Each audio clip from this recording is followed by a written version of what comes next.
Hello, another episode of the 90 Day Wins podcast. And today I'm so excited because I get the opportunity to talk to Melanie Hibbert, who is a educator, who is an education coach specialist, and she's the author of the new book, My Genius Me. Welcome, Mel. Hi, it's so good to be here, finally.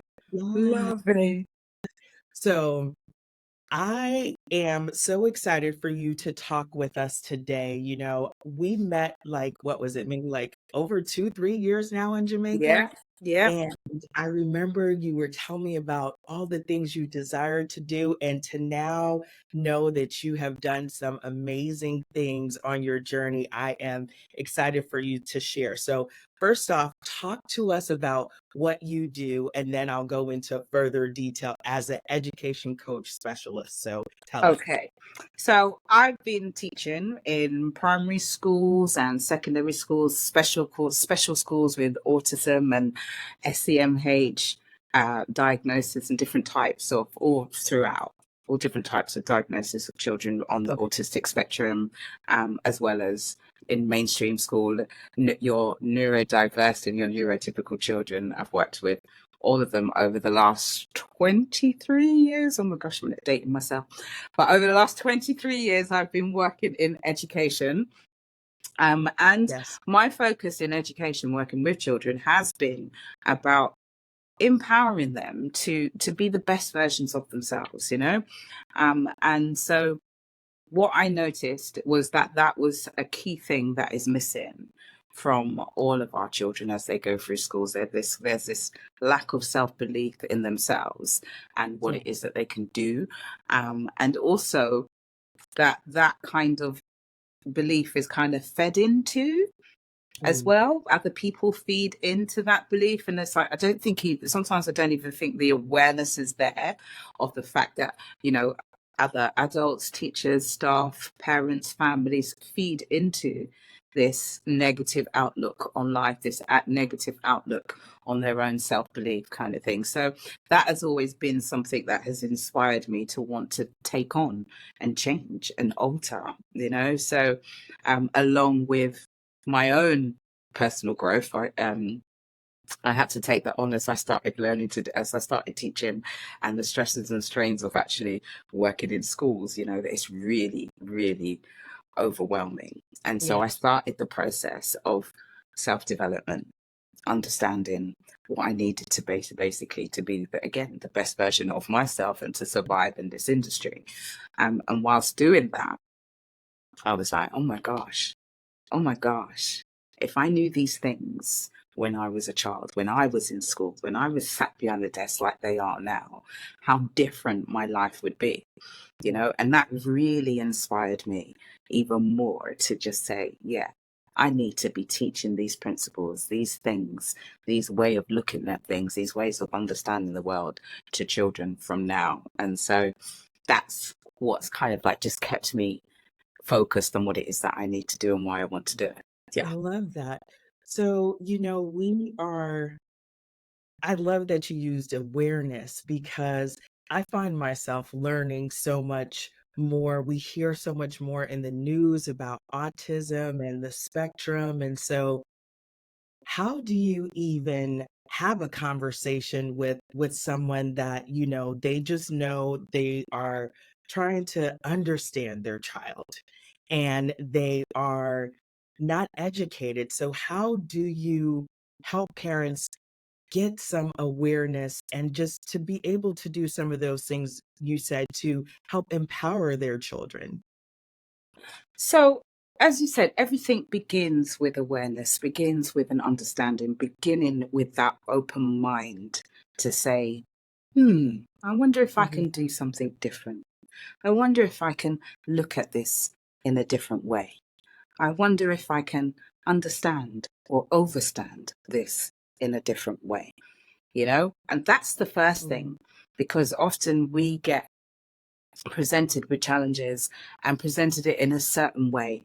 you know, certainly in the industry way, in the educational way, and that kind of like following certain things. People will say certain stuff to you, put you into a state of panic and just thinking, oh my God, a sense of overwhelm. And in actual fact, if you used to just stop and just think Mm. about things in a slightly different way with a different perspective, it creates a whole new opportunity for learning and understanding, and then for that growth and empowerment. You know, often we think that neurotypical, neurodiverse children are overly challenging, um, not going to be able to survive or live in this world or function in this world without all these different things. And yes, there is challenges, but you can certainly put things in place for your children to thrive, to truly Yeah. thrive and be that best version of themselves. Now, it may not look like what society says is the best Right. version, and that's what we've got to get past. You know, who says what success looks like? So you define what success is. You define what your success is. You define what life you want to live. Yeah. And that's your decision, not society's decision. So whatever success is for you, that's what you go for. And so this is the thing that about teaching our children and our families is recognizing that you have the power to be and do whatever it is you set your mind to. You define your success. You define your life, not society, not what other people say that we have to do, not what your parents or what other schools or this said, well, this is all you're capable of, or this is all as far as they can go. That's all rubbish. That's all BS, Yeah. honestly. Yeah. And that's me from a teacher. I sit in my classroom right now and I tell my children on a regular basis, I want to hear that foolishness, Yeah. because you are whatever you decide to be. Yeah. I, And as you can see, I get quite heated in those yeah. particular things because I'm not having it. You can be whatever you want, whatever you see yourself being, whatever you can see yourself doing and achieving. And you take those steps towards it and you keep walking towards that, you keep moving to it, then it will be. It will come to pass. We just got to believe that and keep walking that steps, I keep love walking that path. And as much as I'm saying this is something I say to myself on a regular basis. We all need to learn this. We all need to remind ourselves of this, you know, right. that we just got to keep going forward and don't let other people define who you are. I Don't let love other people say what you can and cannot do. You choose that. I And so love that's what my genius me is about. Do you know what I mean? It's teaching our children that you have the power, and to not give your power away to other people, to other things, or to anything outside of yourself. To recognize that the power is within, and teaching them that from a very young age, breaking down those principles step by step, so that yeah. as they grow, it's like it's an innate part of them. Yeah, nobody can come to them and tell them who they are, because they know who they are. They Yeah. know what they're about, and they know what they're going to do, what their life is about, and what they're moving forward. And even if they're not clear in this Mhm. precise moment of what it is, they have a sense of where they're going.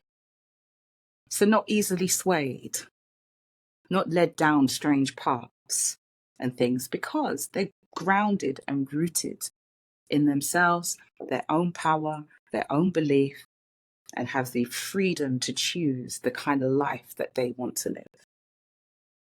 That's beautiful.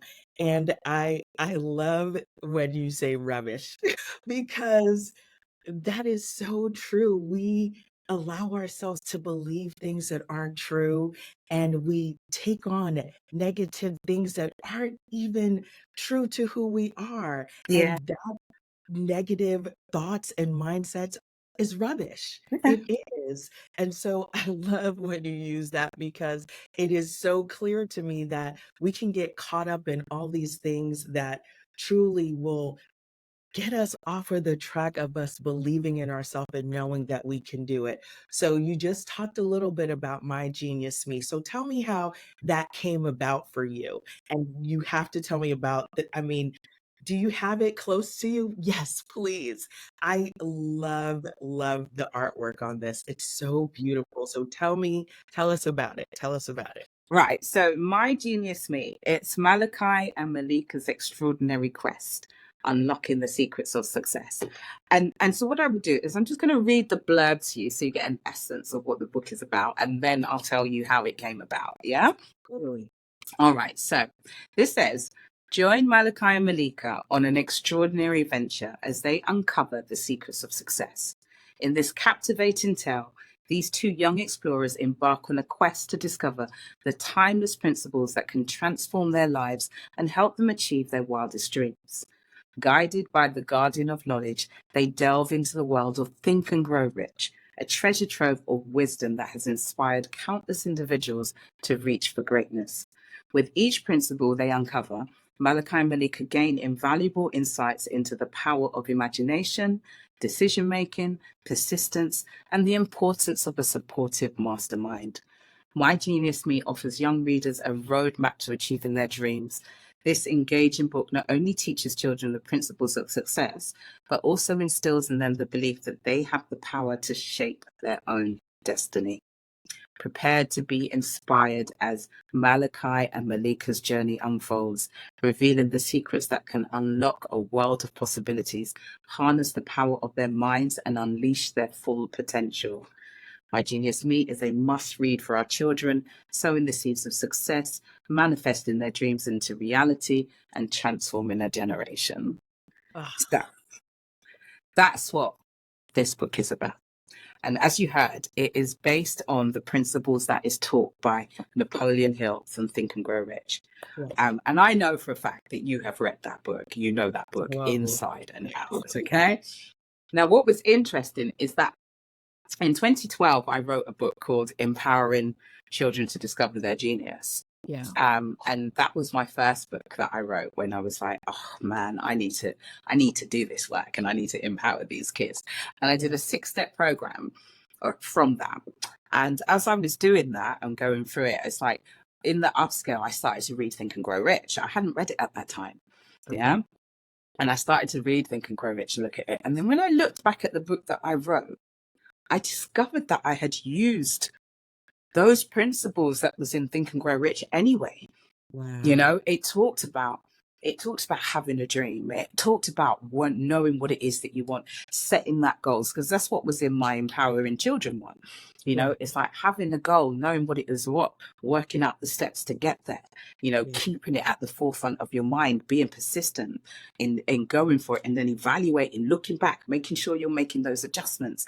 That was in that first book, you know, and I spoke about meditating and dreaming and so on, you know, to really get into what it is that you desire.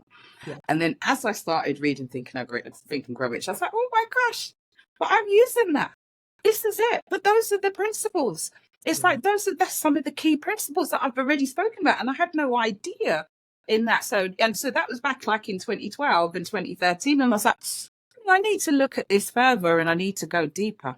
And that's when I started to really go deeper into Think and Grow Rich. And I was like, you know what? This is it. This is the one. This is the understanding that we need to have. So I knew from back then, or it was kind of festering from back then, but as building up over time to finally get to, I was like, yeah, you know what? I need to write Think and Grow Rich for children. I need to do it in a way that they can take it on board and really, really embed the learning.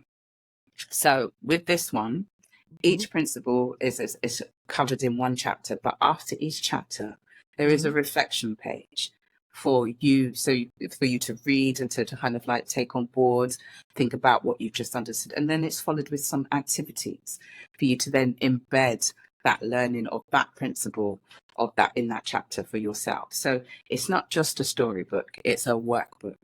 It's a workbook. I'm a teacher. I'm going to teach you and I'm going to give you work to do. It doesn't know. I can't help that. So I'm going to give you work to do. So there is activities after every chapter to help embed the learning and that principle, and for them to apply it to themselves in their own lives, you know, in that sense. So that's what the book allows for you to do with your children. The book also comes with, you can get an additional parent guide, which that goes with it, that each chapter again gives the parents some questions that they can then ask their child about for each chapter. And the best thing about that as well is that parents then have to take on those principles themselves. You can't teach it without being it. Do you get what I mean? You have to Totally. lead by example. So this is a way of transforming a generation by not only giving your child this to read, but you have to engage with that. And therefore, those seeds are being planted in you as well. And Yeah. suddenly you begin to look at your life and think, well, what's my dream? What am I doing? And how am I showing my child that I'm working for what I want? So this is why they've got to work for what they want. They've got to create the life that they want because they can see me doing it. Yeah. So the seeds get planted in the parents and in the children at the same time. And therefore, we're transforming that family to create the life that they want, be the people that they want to be, have what it is that they want in their life. Decide for yourself what it is that you want and not let society, environment, other people determine your outcomes. Yeah. That is beautiful. So, one thing I know, if someone were to ask me about you and being around you, you are passionate. You have a desire to do just what you are doing with this book. Talk to me about transforming a generation. This is something that you have impressed in my mind. When I think about Mel and what Mel desires to do, that's what comes to my mind, transforming a generation. So talk to me about that desire that you've had for some time and how you are living that. Right. Yeah. So I have had that desire for the longest of times. And that's because in my teaching career, I see I see the children follow along like sheep.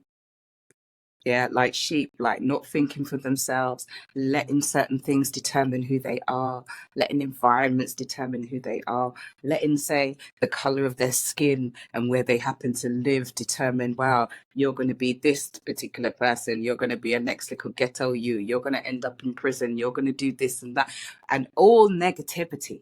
All Yeah. negative things, I teach in a inner city. So what in London, what you would call probably ghetto areas in that sense, so the challenges that Yeah. our children are facing in those kind of environments. So when I talk about transforming a generation, I talk about transforming the way that they think, because Yeah. everything starts through the power of the thoughts.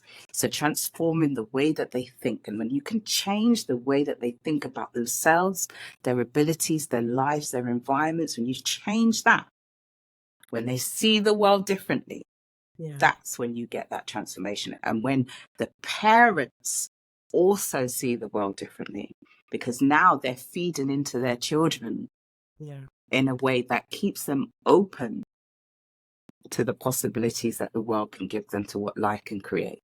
Yeah. So it's to transform that generation, we have to get to the parents first, because that's where it starts. Mhm. Yeah, I could do all of this work with children in school and everything, but they go home and it gets undone. It gets undone because of the messages that are being consistently said to them, messages that parents are not even aware of, the spells that they cast with their mouths and their words. Do you see what I mean? And you don't recognize the power of our words and the spells that we cast. The things that we say. Was it in biblical terms? Yeah. There is, I'm going to get this wrong, but I'm going to try and say it right. There is life and death in the power of Yeah. our words or tongue, something like that. Tell me, right? Yeah. Have I said that right?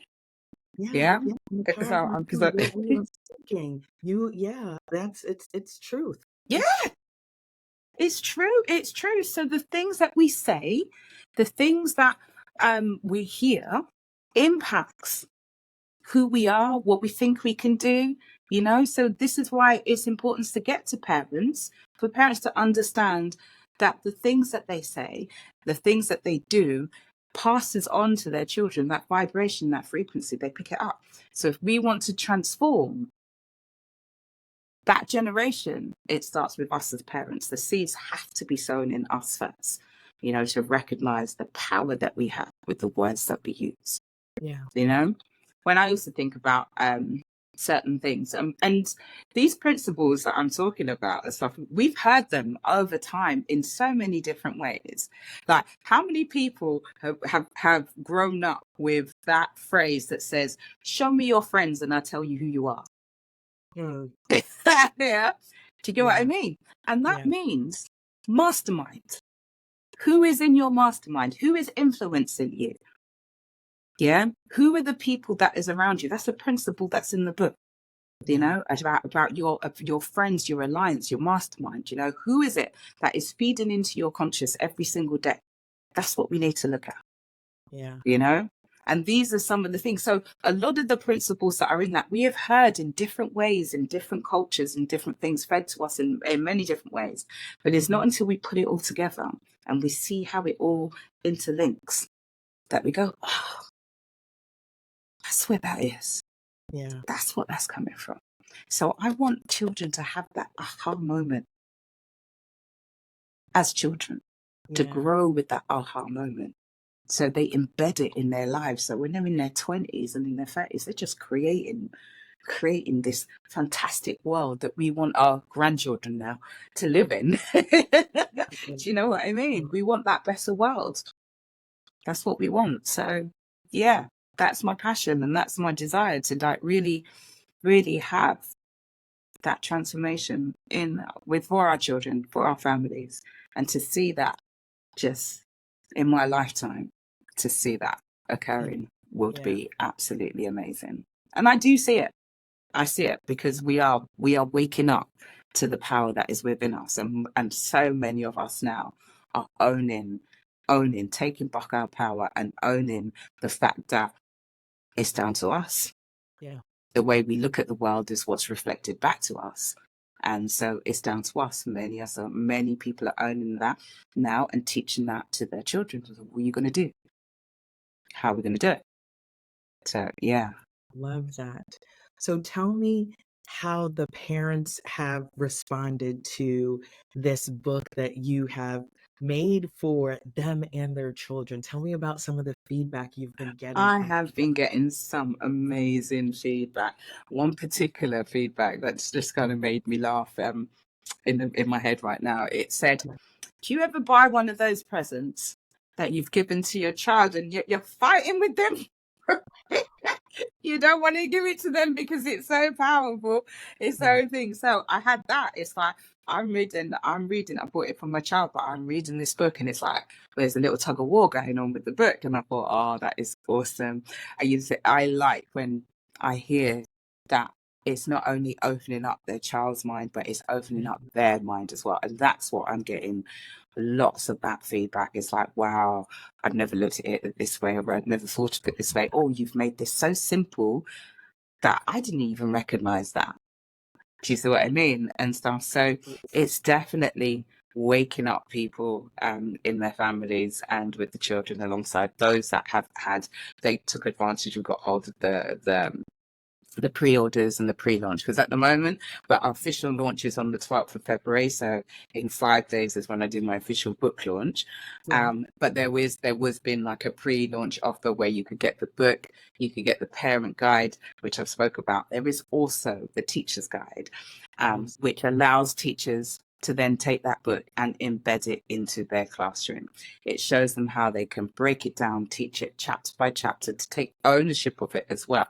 So it just gives you, like, the chapters give you an example. The teacher's guide resource kit will give you a couple of lesson structures and a few things, but then you add your own to it. You know, it gets you started to run with and embed it so that it becomes yours. It's tailored to your class, and what it is that they desire, what it is that, you know, that seems to be predominant in your class. You put all of that up and you create that space of inspiration for them. So it shows, the teacher's resource kit shows them how to do that within their classrooms or within the school, which would be fantastic if it was Yeah. school-wide. But these sort of things, you know, they're more like teachers like me who just say, no, I need to do more and different for my kids, and start off by implementing in the classroom. And Yeah. then when other teachers then see the impact of that, that's when it's like, "Ah, I need that for my class, I need that for," and that's when it becomes school wide as well, Yeah. especially when it's off curriculum. Yes. It's off curriculum. They say it's off curriculum, but honestly, if you put this in place, everything else skyrockets. Yeah. Achievement, attainment, everything, because your kids are on fire for what they want. You know, mind is focused, heart is focused, Yeah. everything's in alignment. Yes. So I have quite a few friends that are educators. And Mel, you talked about it. It is Your job is so difficult at every, in my opinion, at every stage level. So many things going on, and really, I believe that my friends that have done it all these years, they do it because they truly, truly love children and they truly care about them. So I would like for you to speak to that teacher who's frankly tired, Mel. They're tired. They feel like they have given so much and they don't really know if they can continue. And I know when we first started, when we first met, you needed that break. You needed that break so you could come back now Yeah. feeling fired up. So, what would you encourage that educator who is like, you know what, I'm at my wit's end. I love these kids, but I feel like I'm drowning. Yeah. What would you tell them to encourage them in this time? What I would say in this time as an encouragement would be, first and foremost, you have to take care of yourself. Yeah. Okay, you cannot give to others from an empty cup. Yes. You have to fill your cup, fill it till it's overflowing, and then serve from the saucer. That's Mm. something that I heard, which I thought was amazing. You never serve from your cup. You Mm. serve from the saucer that is overflowed into, that your cup is always full. Okay, so you do what is required to fill your cup first. And this is what I'm saying. This is what started me on this journey. I Mhm. needed to do what was required to fill my cup so that I could serve my children. Yeah. You know, I could do that. I then also felt, so that I wasn't um, confined to the constraints of the curriculum Yeah. and stuff, and especially when you know it's not serving your children. Doors closing in 5 minutes. I could leave the building, especially as it's not um conducive to the children. So Yeah. you want to bring into your teaching what you know will lift and empower them. That's how I started. I brought in and I did different things that was outside the curriculum that not only inspired them but inspired me, you know. So I was like, yeah, okay, this will keep me going, this will keep me focused on what it was I wanted to do. I've been teaching now for 20 years, so on top of that, I've got kids that are grown now that remember it and they go, Miss, if it wasn't for you, I would have. Miss, do you remember when? Miss? And I'm like, that's the one. That's Mm. what reminds me and keeps me going.